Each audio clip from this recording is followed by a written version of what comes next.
kami item. Siyempre! Kuya niyo pala si Joe. Hi guys, tasting check. Ay, tol. Oo, sali ako. Saan? Magbablog na naman kayo. Sige na. Ayoko. Minsan lang. Ayoko. Marunong ka ba? Yung kulit ko. Hi guys. Sulit ko lang. Tol, sama mo na ako. Sige na, tol. Sama nyo na ako. Bakit ba gusto mo sumali? Wala lang. Gusto ko lang sumama. Sige na. Sumunod ka. Boy, wala pa tayong content. Oo nga eh. Sige na, tol. Sama nyo na ako. Ako magbibigay ng content para sa inyo. Anong content naman yun? Total, taga na botas naman tayo. Eh, bakit hindi natin to i-vlog? Uy, pwede boy, Sige pwede. na. Kahit ano gagawin ko, sama nyo na ako. Alam mo na. Ang cameraman. Tama. Oh, ikaw na. Ikaw ang camera. Ikaw na. Oo, tara. Intro kami ah. Oo. Si Mokuwa, pag yan malabo. Hi guys! Kamusta? Nandito nga pala kami sa lungsod ng Nabotas. Upang ipakilala at ipamalas ang ganda nito. Cut! Ang gagaling nyo talaga, pre. Ganyan. Yan, ganyan dapat. Lupit nyo. Lupit friend, lupit. Teka, parang may kulang. Ano? Sama kaya natin yung nabutin yung LGBTQIA+. Bakit? Para malaman natin kung ano yung pamumuhay nila dito sa Nabotas. Sige na! Balik ko yung sa vlog natin. Para magkakulay yung vlog natin. Sige na! Tara. Yun. Ano pang mensahe nyo ang pwede nyong iiwan po sa mga manonood po natin? Mas lawakan natin yung kaisipan ng bawat isa, mas lawakan yung puso. Lagi nating tatandaan na wala namang pong tao ang matatalo kung sila po ay matututong tumanggap at magmahal no na mga katulad namin. Kamusta po ang kabuhayan sa Nabotas? Maayos kami yung pamamalakad. Ayos naman. Bongga, masaya ang buhay sa Nabotas. Ano pong trabaho nyo po? Public servant. Ako ay nagsaserve ng mga about sa mga case ng mga pag-aaway. Hairstylist sa Seda Salon. Pero ngayon, after ng pandemic, nag-freelance na. Office staff / information desk of Barangay sa Rizal. Machine operator. Paggawa ng skinless, samunado, sweet hang. Dito ako nagtatrabaho sa C3. Ako ay bahagi LGBTQIA+.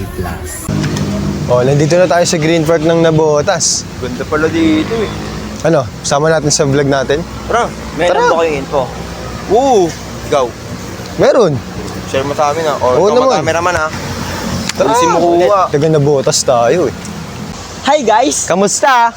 Nandito nga pala kami sa Nabotas Green Park Na inulungsad noong November 2022 na pinangunahan ni Mayor John Ray Chanco at Congressman Toby Chanco. na may approximately na sukat na 3,500 square meter at ngayon ay sikat na pasyalan dito sa Nabotas. Tara, samahan nyo kami dito. Tara na Jo, cut mo na yan. Tara!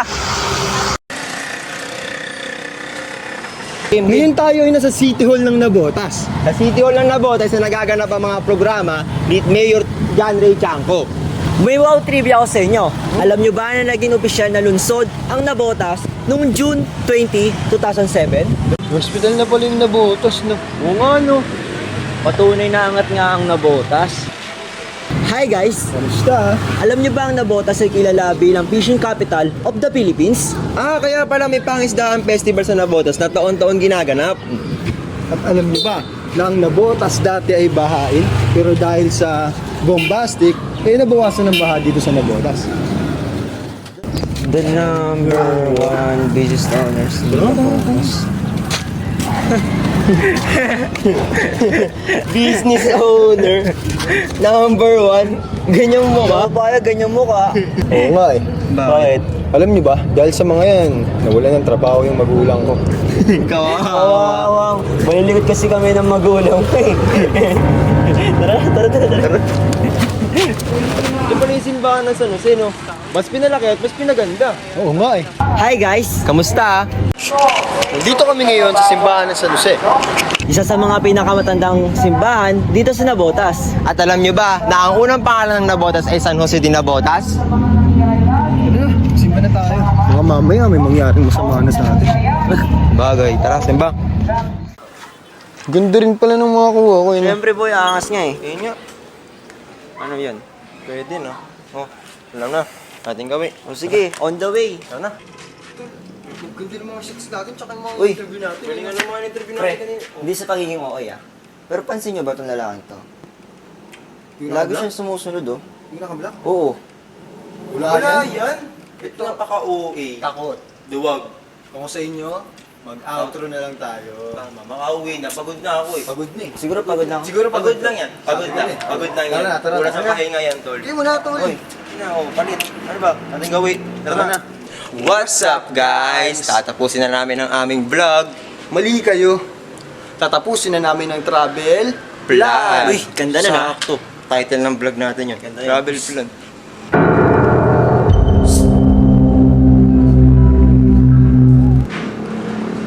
Di ba siya yung...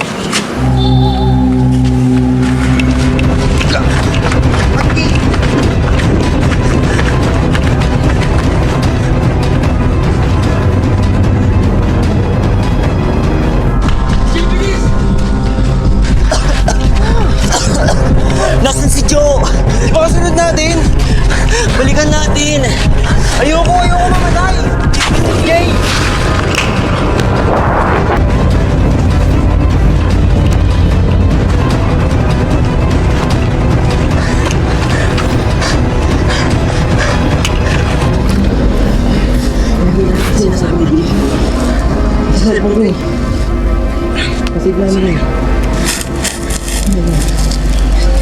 Nandito yun eh. Sabi ni Jill, nandito yun eh. Nandito yun eh.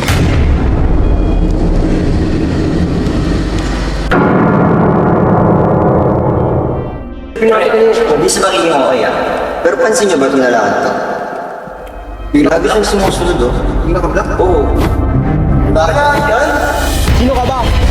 Ano ba kailangan mo sa amin? Hindi naman kita kilala.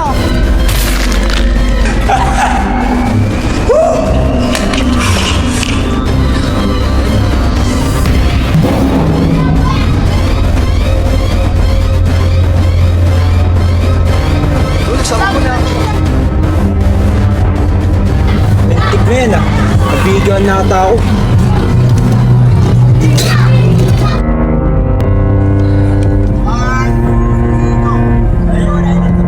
Wala ako rito.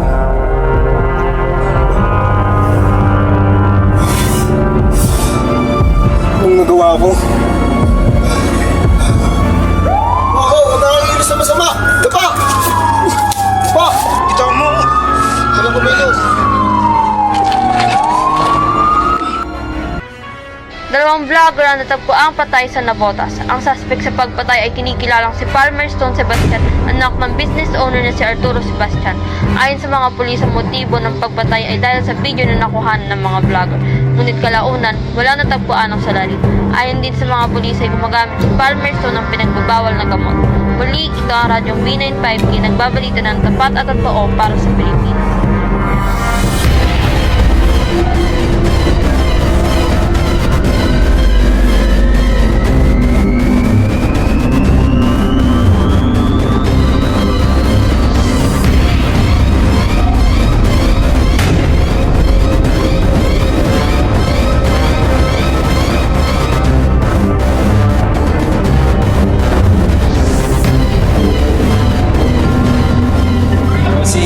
Dala niyo?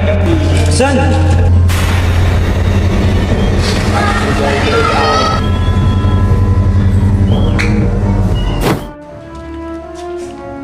May re-report akong krimen.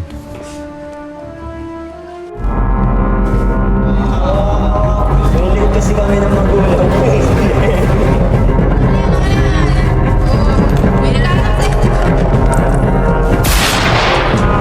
Ma? Ma?